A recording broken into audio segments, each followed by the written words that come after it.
الحمد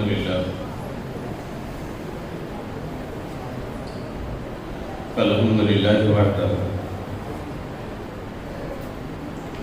والصلاة والسلام على من لا نبي بعده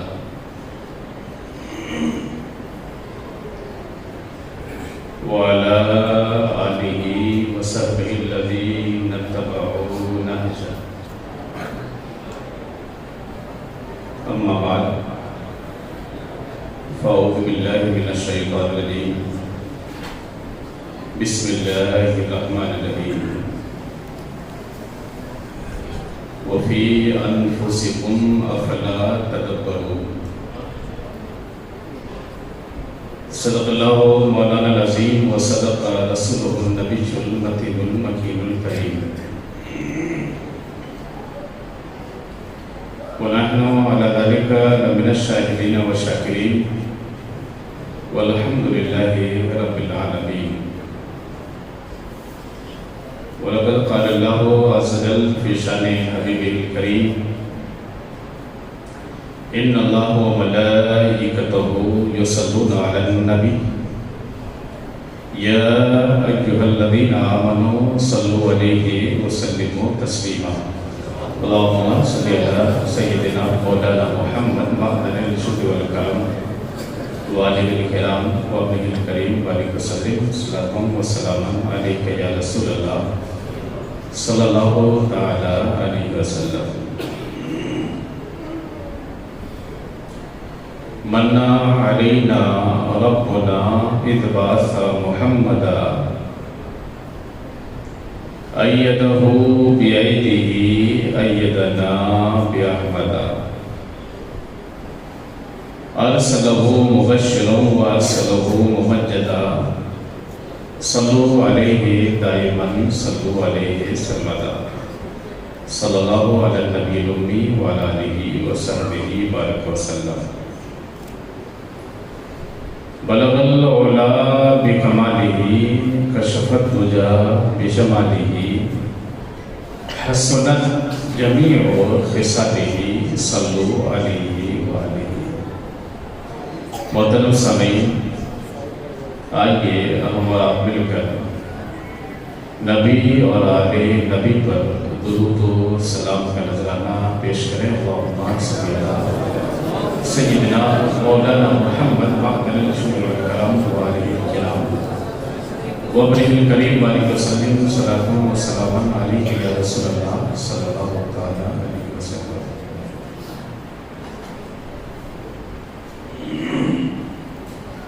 سوچتا ہوں کیا کہوں کیا نظر آنے لگا، سوچتا ہوں کیا کہوں کیا نظر آنے لگا، وہ ریاض برزخ کبریٰ نظر آنے لگا، وہ ریاض برزخ کبریٰ نظر آنے لگا. محترم سامعین، وقت کافی ہو چکا ہے اور ہمارے علماء کی ایک لمبی فہرست ہمارے سامنے موجود ہے. آئیے کچھ دیر آپ حضرات کے سامنے کچھ باتیں عرض کرنے کی کوشش کروں گا. امید ہے کہ آپ حضرات غور سے سننے کی کوشش کریں گے. دیکھیں، حضرت آدم علیہ نبینا علیہ الصلوۃ والتسلیم سے لے کر نبی اکرم صلی اللہ تعالی علیہ وسلم کے ظہور تک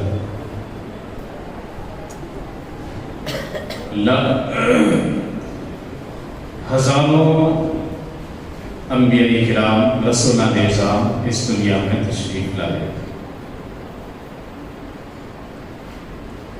ان سبھوں نے اپنی قوم کو تعلیم و تربیت سے آراستہ کیا، آراستہ کرنے کی کوشش فرمائی.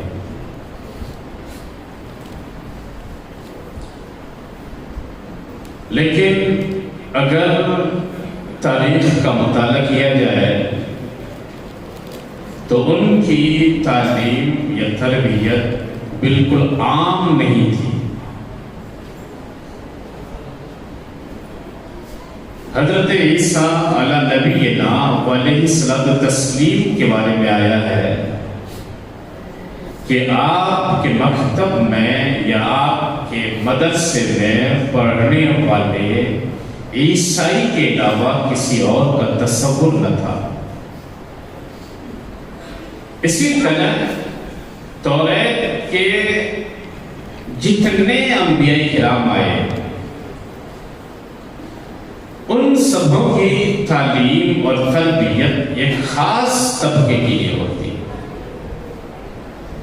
ایک خاص جماعت کے لیے ہوتی، لیکن اللہ عز و جل نے جب اپنے حبیب مکرم کو اس دنیا میں بھیجا تو نبی اکرم فخر دو عالم نور مجسم صلی اللہ تعالی علیہ وسلم کی تعلیم اور تربیت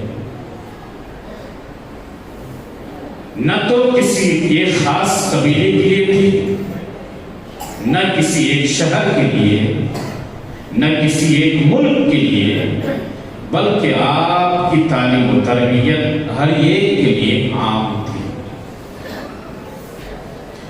اگر ہم قرآن حکیم اور احادیث نبویہ کا مطالعہ کریں تو اللہ کے رسول صلی اللہ علیہ وسلم نے اپنی امت کو اور اللہ عز و جل نے اپنے بندوں کو تعلیم کے تعلق سے متعدد فرامین میں الگ الگ طرح کے احکامات ارشاد فرمایا۔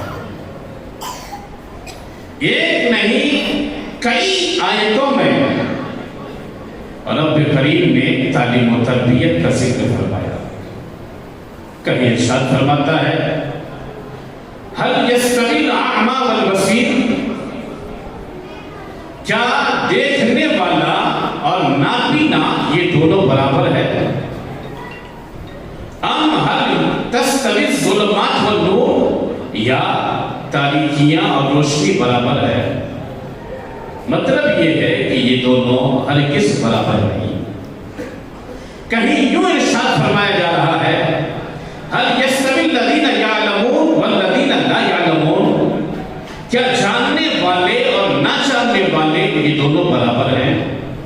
کہیں رب کریم اہل علم کے درجات کو ان الفاظ میں، ان کلمات میں بیان فرما رہا ہے، یرفع اللہ الذین آمنوا منکم والذین اوتوا العلم درجات، کہ اللہ عز و جل علم والوں کو درجوں بلند فرماتا ہے۔ غرض کے ایک نہیں، اگر ہم قرآن حکیم کی آیتیں دیکھیں تو کثیر آیتوں میں علم اور جہالت کا فرق بتایا گیا ہے۔ علم اور جہالت کو برابر نہیں کہا گیا، عالم اور جاہل دونوں برابر نہیں ہیں۔ صرف احادیث طیبہ ہی نہیں، صرف آیات کریمہ ہی نہیں، اگر ہم نبی اکرم صلی اللہ علیہ وسلم کے فرامین دیکھیں، احادیث نبویہ کا مطالعہ کریں تو اللہ کے حبیب صلی اللہ علیہ وسلم ارشاد فرماتے ہیں کہ فضل العالم علی العابد کفضل القمر لیلۃ البدر علی سائر الکواکب، کہ ایک عالم کی فضیلت ایک عبادت گزار پر یا ایک متقی پر، ایک پرہیزگار پر اسی طرح سے ہے جیسے کہ 14ویں رات کے چاند کو دوسرے ستاروں پر فضیلت حاصل ہے۔ کہیں کہ اللہ عز و جل کے حبیب کیوں ارشاد فرماتے ہیں کہ فضل العالم علی العابد کفضلی علی ادناکم، اے لوگو عالم کی فضیلت، عالم کا درجہ ایک عبادت گزار سے اتنا اونچا ہے جیسے کہ میرا درجہ تم میں سے ایک ادنا شخص پر ہے۔ سامعین کرام اپنے ذہن پر زور ڈالیں، کون فرما رہے ہیں؟ اللہ کے حبیب ارشاد فرما رہے ہیں، اور وہ نبی ہیں جو تمام نبیوں کے تاجدار ہیں، جو تمام رسولوں کے سردار ہیں، بلکہ وہ ایسے نبی ہیں کہ جن کی وجہ سے دوسروں کو نبوت ملی، دوسروں کو رسالت ملی۔ وہ نبی ارشاد فرماتے ہیں کہ جیسے میری فضیلت ہے تم میں سے ایک ادنا شخص پر، اللہ کے حبیب نے یہ ارشاد فرمایا کہ جیسے میری فضیلت یا جو میرا درجہ اونچا ہے دوسرے انبیاء کرام پر، ایسا ایک عالم کا، ایک عالم اور ایک عابد میں اس طرح سے فرق ہے؟ نہیں، اللہ کے حبیب ارشاد فرما رہے ہیں کہ نہیں، جس طرح سے سید انبیاء کرام، تمام انبیاء کرام کے تاجدار، تمام رسولوں کے سردار آمنہ کے لال کو جو درجوں فضیلت ہے، وہی حال ایک عالم اور ایک عابد کا ہے کہ ایک عالم کو ایک عبادت گزار سے درجوں فضیلت ہے۔ سامعین، اللہ کے حبیب صلی اللہ علیہ وسلم نے یہ ارشاد فرمایا۔ اسی طرح سے اگر ہم قرآن حکیم کی آیات کریمہ دیکھیں، آیات طیبہ دیکھیں، کہیں پہ رب کریم ارشاد فرماتا ہے وَبِالنَّجْمِ هُمْ يَهْتَدُونَ، یعنی یہ لوگ ستاروں کی وجہ سے راہ راست پہ آتے ہیں، نجم کی وجہ سے راہ راست پہ آتے ہیں۔ سامعین، اگر اپنے ذہن کو خرید کریں تو آپ حضرات کے ذہن میں یہ بات آئے گی کہ ہمارے علماء کرام نے، مفسرین اعظام نے جہاں پر اس آیت کریمہ کی تفسیر نجم کی تفسیر ستاروں سے کی ہے، حالانکہ جس طرح سے پہلے کے دور میں، پہلے کے زمانے میں جب لوگ سفر کرتے تھے، تو جب لوگ سفر کرتے آج کل کی طرح نہ تو کوئی نشانیاں موجود ہوتے، نہ تو آج کل کی طرح سہولیات ہوتی، وہ بیابان جنگلوں کا سفر کرنا ہوتا جہاں پر میلوں تک راستوں کا نام و نشان نہ ہوتا تھا۔ لوگ ایسے عالم میں، ایسے ماحول میں اگر اپنے سفر کے راستے کو معلوم کرنا چاہتے، اپنے منزل مقصود کا پتہ لگانا چاہتے، تو اس وقت کیا کیا کرتے تھے؟ وہ لوگ آسمان کے ستاروں کو دیکھتے اور اس کے ذریعے سے اپنے راستے کو معلوم کرتے، اپنے منزل کے راستے کو جانا کرتے تھے۔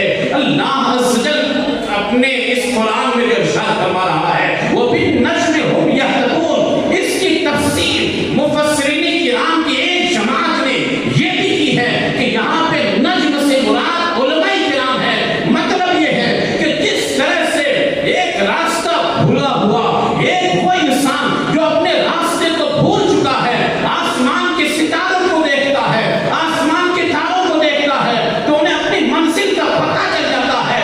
یہی حال اس امت کے علماء کرام کا ہے۔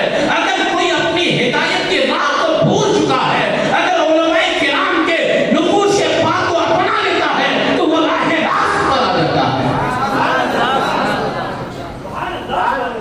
تو علماء کرام کی یہ درجات ہیں، علماء کرام کی یہ منزلیں ہیں، علماء کرام کی یہ فتح ہیں۔ آپ حضرات غور کریں، یہ علماء کرام ہیں، لیکن میں آپ حضرات کے ذہن کو ایک اہم چیز کی طرف غور کر لے جانا چاہتا ہوں۔ قرآن حکیم میں جہاں بھی اللہ عز و جل نے علم کے تعلق سے ارشاد فرمایا ہے، احادیث نبویہ میں اگر ہم علم کے تعلق سے آیت حدیثیں دیکھیں تو قرآن حکیم میں اللہ عز و جل نے علم کا ذکر مختلف بنیادی ماخذ اشتقاق کے اعتبار سے 778 مرتبہ صرف قرآن حکیم میں علم کا ذکر موجود ہے۔ ایک دو مرتبہ نہیں، 778 مرتبہ صرف علم کا ذکر قرآن حکیم میں موجود ہے۔ تو آپ سوچیں علم اور علماء کے درجات کتنے بلند ہیں کہ رب کریم ایک دو جگہ نہیں بلکہ 700 سے زائد مقامات میں علم کی طرف اشارہ فرما رہا ہے۔ یہ علماء، تو میرے کہنے کا مقصد یہ کہ علم کے تعلق سے قرآن حکیم میں احادیث نبویہ میں اگرچہ بہتوں جگہ پہ موجود ہے، لیکن عام جگہوں میں علم کا لفظ مطلق استعمال کیا گیا ہے، یعنی اس میں کسی خاص علم کی کوئی قید نہیں ہے۔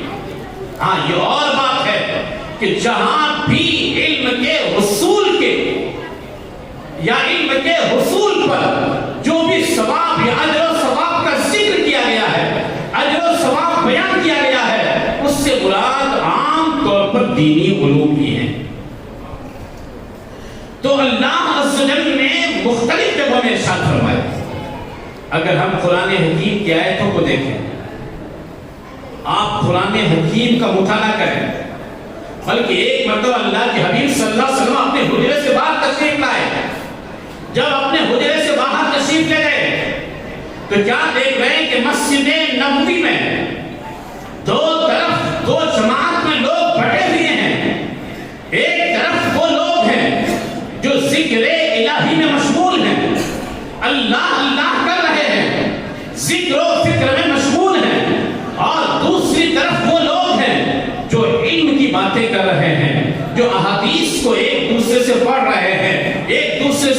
رہے ہیں، علم کی باتیں کر رہے ہیں۔ اللہ کے حبیب صلی اللہ علیہ وسلم جب باہر تشریف لائے، دونوں طرح کی جماعت کو دیکھا، ارشاد فرمایا یہ لوگ کیا کر رہے ہیں؟ بتایا گیا یہ لوگ ذکر الہی میں ہیں، اللہ کے اوراد و وظائف کو مشغول ہیں، اللہ اللہ کر رہے ہیں۔ اور یہ لوگ وہ ہیں کہ جو علم اور تعلیم میں مشغول ہیں، علم کی باتیں کر رہے ہیں، آپ کے ارشادات کو یاد کرنے کی کوشش کر رہے ہیں۔ اللہ اصغر کے حبیب نے جب اپنے کان مبارک سے یہ سنا تو آپ ارشاد فرمانے لگے انما بعثت معلما وجلس فی هذه الجماعہ۔ اللہ کے حبیب ارشاد فرماتے ہیں کہ میں معلم کی حیثیت سے بھیجا گیا ہوں، میں ایک عالم بنا کر کے بھیجا گیا ہوں، میں علم دینے والا بنا کر کے بھیجا گیا ہوں۔ اللہ کے حبیب نے اس جماعت کو اختیار فرمایا جو علم اور تعلیم میں مشغول تھی۔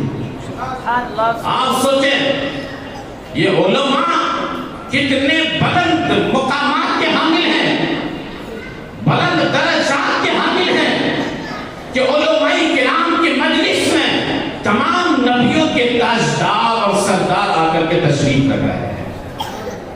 اللہ کے حبیب صلی اللہ علیہ وسلم نے اور ایک حدیث شریف میں ارشاد فرمایا العلم ثلاثہ، علم کی 3 قسمیں ہیں۔ کتنی قسمیں علم کی؟ 3 قسمیں ہیں۔ آیۃ محکمہ اور سنت قائمہ اور فریضۃ عادلہ۔ ایک تو قرآن حکیم کی آیتیں ہیں، دوسرے نمبر پہ نبی اکرم صلی اللہ علیہ وسلم کے ارشادات ہیں، اور تیسرے نمبر پہ فریضۃ عادلہ، یعنی جو قرآن اور حدیث سے محفوظ اور مستنبط ہوتے ہیں، یعنی جو ان سے نکلتے ہیں۔ اور اخیر میں ارشاد فرما رہے ہیں وما سوا ذالک فهو فضل، اس کے علاوہ جو بھی علوم ہیں وہ سب کے سب ضعیف ہیں۔ اس کا مطلب علم کا تصور اور بھی ہے۔ یہی وجہ ہے کہ جب ہم عالم کے لفظ کو دیکھتے ہیں اور ڈکشنری میں اس کا مطالعہ کرتے ہیں اور ڈکشنری میں اس کے معنی کو تلاش کرنے کی کوشش کرتے ہیں تو عالم کا لفظ، عالم کے لفظ کا معنی ملتا ہے جاننے والا، کسی چیز کی معرفت رکھنے والا، کسی چیز کا علم رکھنے والا۔ مطلب یہ ہے کہ عالم صرف دین کے جانکار کو نہیں کہا جاتا، عالم صرف اگرچہ عرف عام میں، اگرچہ اصطلاح میں جب ہم عالم بولتے ہیں تو ہم دین کے عالم سمجھتے ہیں، یہ ہمارا عرف ہے، یہ ہمارا رواج ہے، یہ ہمارا دستور ہے۔ لیکن لفظ کو اگر اس کی حقیقت کے اعتبار سے دیکھیں، لفظ کو اگر اس کے ماخذ کے اعتبار سے دیکھیں، لفظ کو اگر اس کے معنی مصدری کے اعتبار سے دیکھیں تو جو بھی جانکار ہوگا اس کے لغت کے اعتبار سے، ڈکشنری کے اعتبار سے اسے عالم کہا جائے گا۔ سامعین کرام، میرے کہنے کا مقصد یہ کہ کوئی بھی جانکار ہو اسے ہم لغت کے اعتبار سے عالم کہہ سکتے ہیں۔ تو کوئی جغرافیہ کا عالم ہے، کوئی سائنس کا عالم ہے، کوئی حکمت کا عالم ہے، کوئی منطق کا عالم ہے، کوئی فلسفہ کا عالم ہے، کوئی تفسیر کا عالم ہے، کوئی فقہ کا عالم ہے، کوئی تصوف کا عالم ہے، کوئی اصول حدیث کا عالم ہے، کوئی اصول تفسیر کا عالم ہے۔ یعنی فرض کے یہ علماء کی مختلف جماعتیں ہیں، یہ علماء مختلف انواع کے ہیں، یہ علماء کی مختلف قسمیں ہیں۔ ہر قسم کی طرف قرآن حکیم میں ارشاد فرمایا گیا۔ قرآن حکیم کو دیکھیں، رب کریم قرآن حکیم نے کہیں جو ارشاد فرما رہا ہے کہ وَنَزَّلْنَا عَلَيْكَ الْكِتَابَ تِبْيَانًا لِكُلِّ شَيْءٍ، اے نبی ہم نے آپ پر وہ کتاب نازل فرمائی ہے جس میں ہر چیز کا بیان ہے۔ سامعین، اللہ کے حبیب ارشاد، اللہ کے حبیب سے اللہ کا کلام مخاطب ہو رہا ہے، وہ اور اللہ کے حبیب کے واسطے سے پوری امت سے، پوری دنیا انسانیت سے اللہ کا کلام مخاطب ہو رہا ہے۔ اللہ کا کلام فرما رہا ہے اس قرآن میں ہر چیز کا بیان ہے۔ تو مطلب یہ ہے کہ اگر ہم یہ کہیں کہ اس قرآن میں صرف دین کا بیان ہے، اگر ہم یہ کہیں کہ اس قرآن میں صرف تفسیر کا بیان ہے،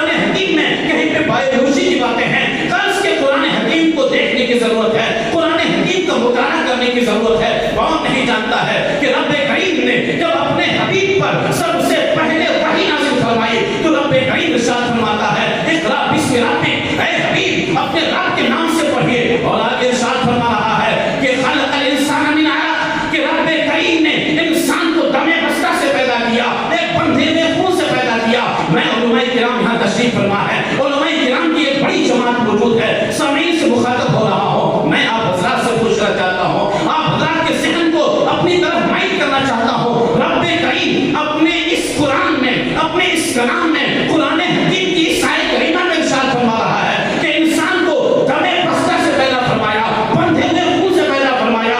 بندھے ہوئے خون سے پیدا کرنا کیا یہ فقہ کا مسئلہ ہے؟ کیا یہ حدیث کا مسئلہ ہے؟ کیا یہ قید کا مسئلہ ہے؟ نہیں، یہ قید کا مسئلہ نہیں ہے. سامعین کرام پھر یہیں تک نہیں، اگر قرآن حکیم کی متعدد آیتوں کو دیکھیں، رب کریم کہیں پہ یہ ارشاد فرما رہا ہے وَفِي أَنفُسِكُمْ أَفَلَا تَدَبَّرُونَ، کیا تم لوگ اپنی جان میں غور نہیں کرتے، اپنے جسم میں غور نہیں کرتے، اپنے جسم کو دیکھ کر کے تم یہ اندازہ نہیں لگا سکتے کہ یہ انسان، یہ ایک کائنات کا مجموعہ ہے، یہ ایک دنیا کا مجموعہ ہے.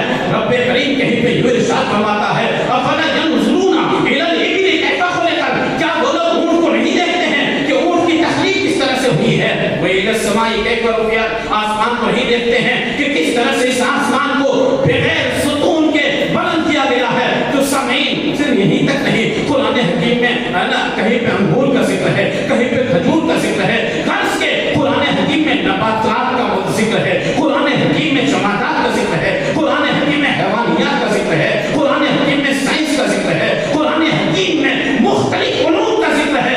غرض کے جب ہمارا قرآن بتا رہا ہے، جب ہمارا قرآن ہماری رہنمائی کر رہا ہے کہ اے لوگوں تمہارا قرآن وہ ایسی کتاب ہے، وہ ایسی محترم کتاب ہے جس قرآن میں ہر چیز کا بیان ہے، اس میں سارے علوم کا ذکر ہے. تو اب ایک مسلمان کو کیا چاہیے؟ کیا صرف مسجد میں امامت کرے؟ کیا یہ کسی مسلمان کو یہ چاہیے کہ صرف مدرسے میں آ کر کے پڑھے؟ کیا یہ ایک مسلمان کو یہ چاہیے کہ صرف عالم بنے، صرف حافظ بنے، صرف قاری بنے، صرف مفتی بنے؟ نہیں، قرآن حکیم کی یہ آیتیں ہمیں بتا رہی ہیں اے لوگوں جس طرح سے تمہیں عالم بننا ہے، جس طرح سے تمہیں حافظ بننا ہے، جس طرح سے تمہیں دین کے علوم حاصل کرنا ہے، اسی طرح سے تمہیں سائنس کا علم حاصل کرنا ہے، ڈاکٹریٹ کا علم حاصل کرنا ہے، علم طب حاصل کرنا ہے. یعنی دینی علوم کے ساتھ ساتھ تمہیں دنیاوی علوم بھی حاصل کرنا ہے. آج کل ہم صرف دین کی طرف آ رہے ہیں، بلکہ یوں کہے کہ ہماری جماعت دو حصوں میں بٹی ہوئی ہے. ہمارے مسلمان بھائیوں کی دو ٹیم موجود ہے. ایک ٹیم وہ جو صرف مدارس کا رخ کرتی ہے، صرف عالم حافظ قاری مفتی علامہ بن کر کے نکلتی ہے، اور دوسری ٹیم صرف کالج اسکول کا رخ کرتی ہے، تو وہاں سے صرف ماسٹر انجینئر ڈاکٹر یہی سب پڑھ کر کے نکلتے ہیں. لیکن ہمیں کوئی بنیادی سنگم نہیں مل پاتا. ہمیں ایسا شخص بہت کم مل پاتا ہے جو عالم بھی ہو، جو ڈاکٹر بھی ہو، جو عالم بھی ہو، جو پروفیسر بھی ہو، جو عالم بھی ہو، انجینئر بھی ہو، جو عالم بھی ہو، سائنسداں بھی ہو، جو عالم ہو، جغرافیہ کا علم جانتا ہو، جو عالم بھی ہو اور تمام علوم پر مہارت رکھتا ہو. ایسا ہمیں کوئی ملتا نہیں ہے. آج کل کے حالات کا جائزہ لیں، آج کل کے علماء کو دیکھیں، آج کل کے اہل علم کو دیکھیں تو ہمیں کیسے کیسے لوگ ملتے ہیں. ان کی اہلیت کیا ہے، ان کی لیاقت کیا ہے، میں اس تفصیل میں نہیں جانا چاہتا. میں صرف یہ بتانا چاہتا ہوں آج ہم میں جو عالم ہیں ان کے پاس دنیاوی نالج نہیں ہے، اور جن کے پاس دنیاوی نالج ہے ان کے پاس دین کا علم نہیں ہے. اس لیے ہم سب کو چاہیے کہ دین بھی حاصل کریں، دنیا بھی حاصل کریں. ایک حدیث شریف میں اللہ کے حبیب نے ارشاد فرمایا، ایک صحابی کی عیادت کے لیے تشریف لے گئے. جب صحابی کی عیادت کے لیے تشریف لے گئے، وہ صحابی کافی بیمار تھے. اللہ کے حبیب نے پوچھا کہ یہاں پہ کوئی ڈاکٹر بھی ہے؟ تو بتایا گیا کہ ہاں حضور یہاں پہ 2 ڈاکٹر ہیں. تو اللہ کے حبیب ارشاد فرماتے ہیں کہ ان دونوں ڈاکٹروں میں ماہر کون ہے؟ ان دونوں ڈاکٹروں میں ماہر کون ہے؟ تو بتایا گیا کہ حضور یہ ڈاکٹر ماہر ہیں. تو اللہ کے حبیب ارشاد فرماتے ہیں جو ماہر ڈاکٹر ہیں انہیں بلاؤ. کیا مطلب؟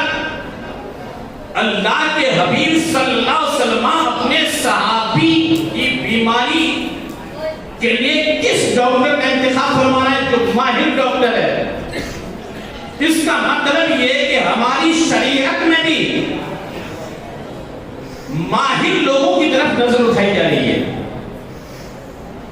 صرف نام کا عالم ہونا کافی نہیں, صرف نام کا حافظ ہونا کافی نہیں, صرف نام کا ماسٹر ہونا کافی نہیں, صرف نام کا ڈاکٹر انجینئر ہونا کافی نہیں, بلکہ ان کے ساتھ مہارت بھی ہونی چاہیے.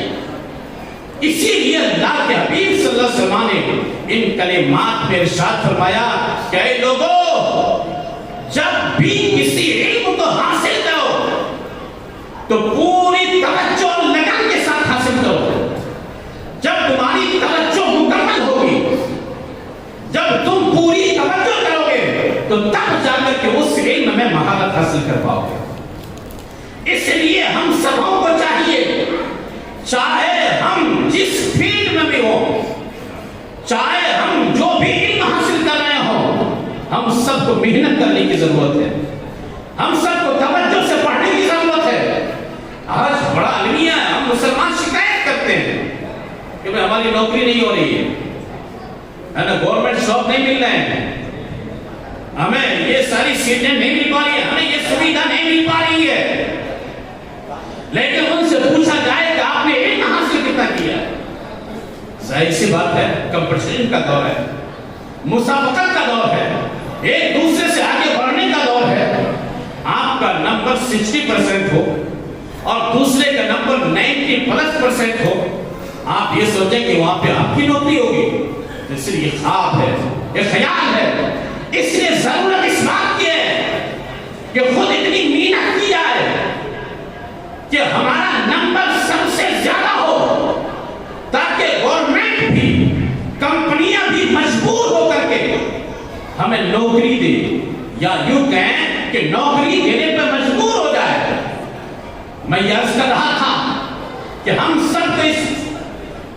سب کو دینی علم کے ساتھ ساتھ دنیاوی علوم بھی حاصل کرنے کی ضرورت ہے.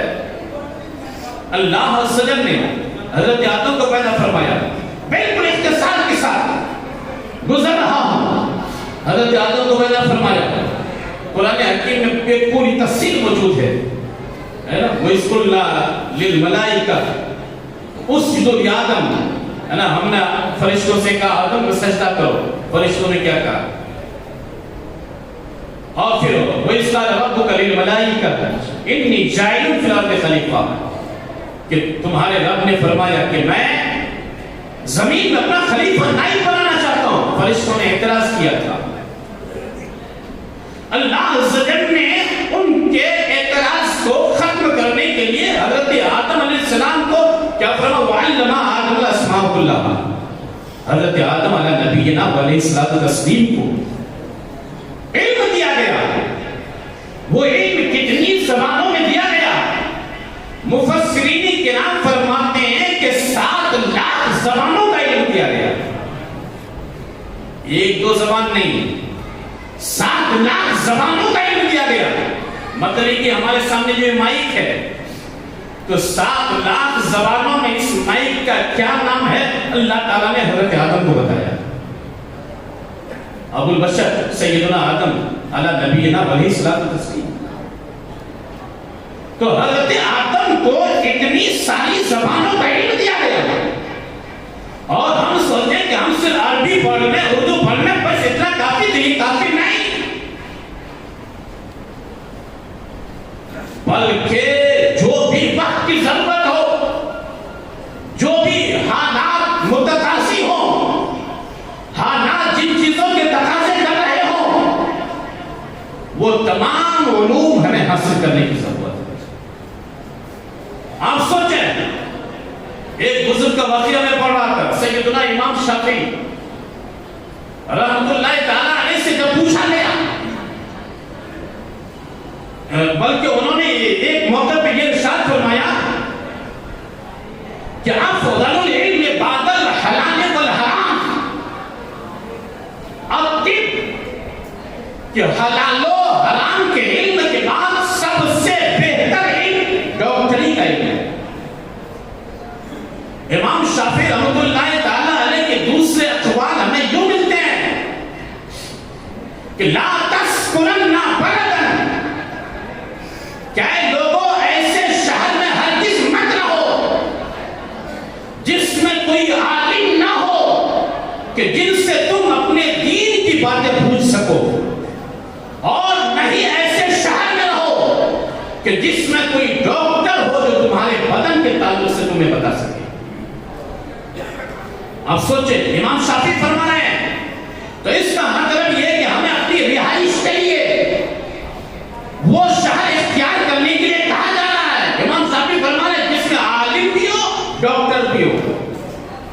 امام شافعی فرماتے ہیں لیکن المسلمون ضیعوا ذلک العلم، لیکن مسلمانوں نے اس علم کو ضائع کر دیا۔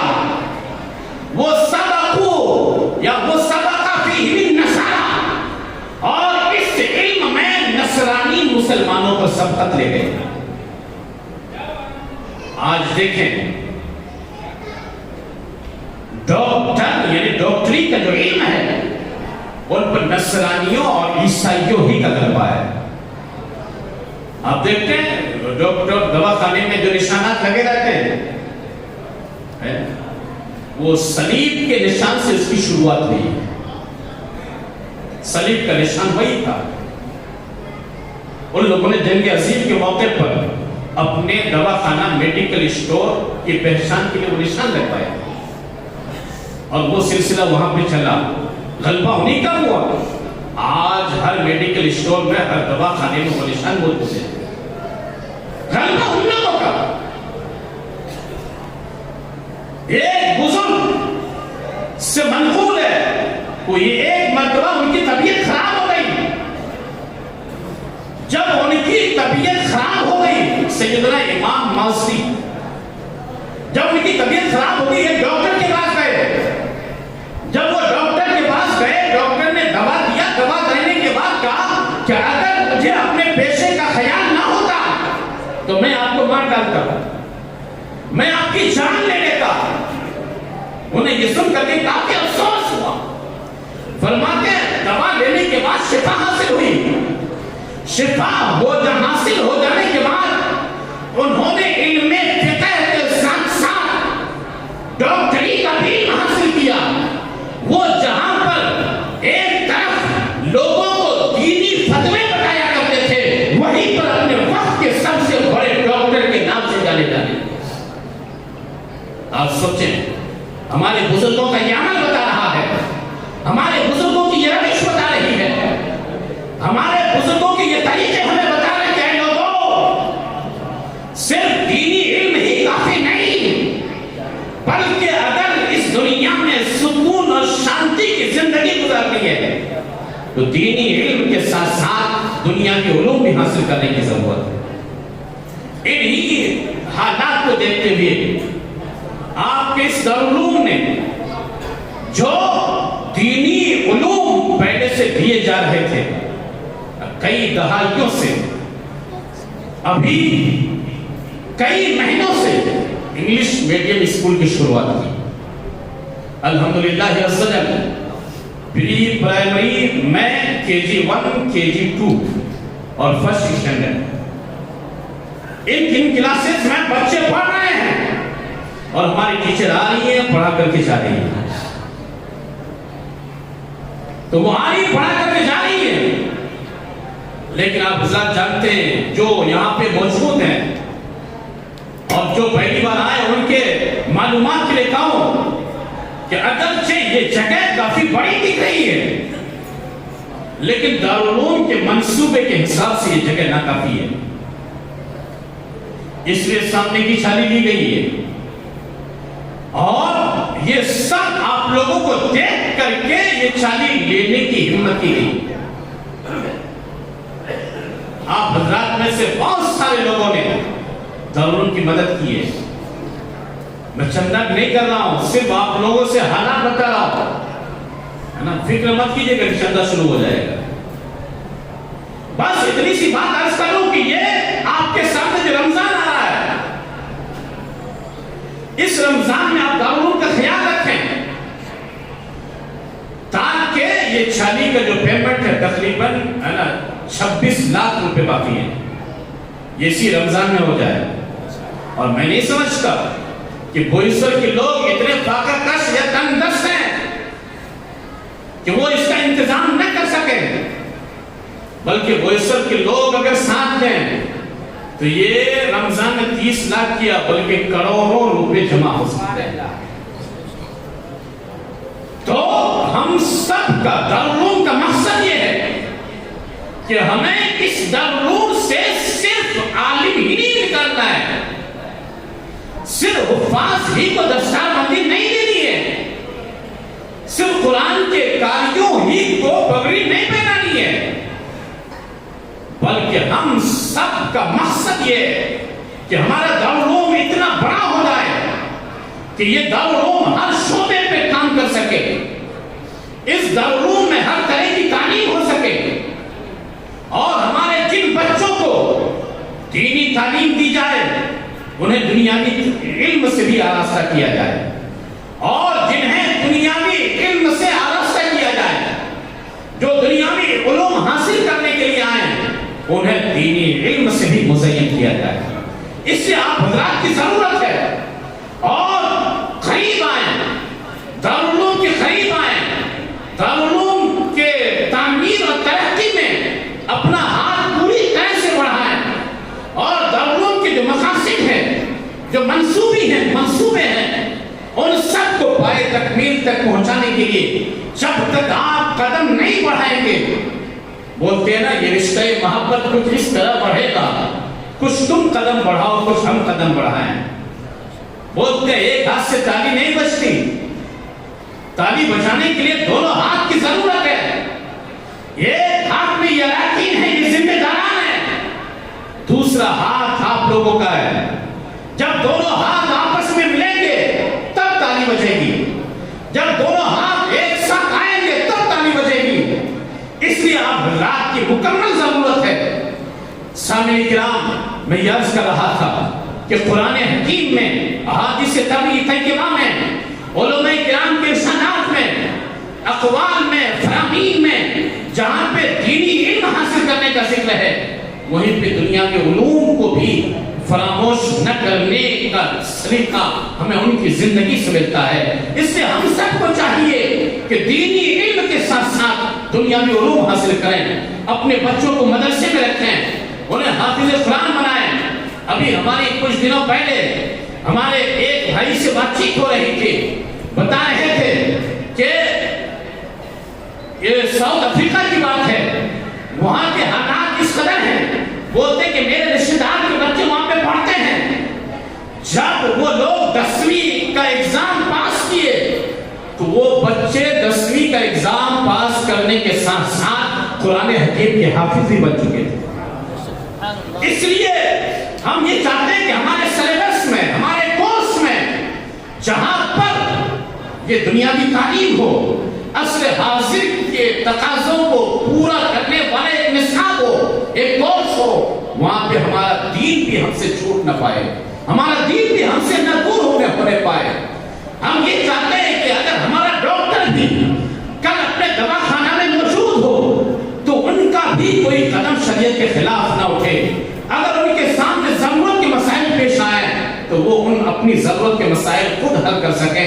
اگر ہمارا کالج میں کوئی ٹیچر پڑھا رہا ہو، کوئی پروفیسر ہو، کوئی ٹیچر ہو جو پڑھا رہا ہو، اپنے تعلیم سے لوگوں کو، طلبہ کو آراستہ کر رہا ہو، وہ دین سے بھی لیس ہو، دنیا سے بھی لیس ہو، تاکہ دونوں طرح کے علوم جب ان سے نکلیں گے تو ان کا طالب علم بھی، ان سے پڑھنے والا بھی، ان سے علوم حاصل کرنے والا بھی، جہاں پہ انہیں دین کا نالج ہوگا انہیں دنیا کا بھی نالج ہوگا. رب کریم کی بارگاہ میں دعا ہوں کہ پروردگار عالم آپ اور ہم سب کو قرآن حکیم کے فرامین اور نبی اکرم صلی اللہ علیہ وسلم کے ارشادات پر عمل کرنے کی توفیق عطا فرمائے، اور دنیاوی علوم کے ساتھ ساتھ ہمیں دینی علوم بھی حاصل کرنے کی توفیق عطا فرمائے. وآخر دعوانا الحمدللہ رب العالمین. السلام علیکم ورحمۃ اللہ تعالی.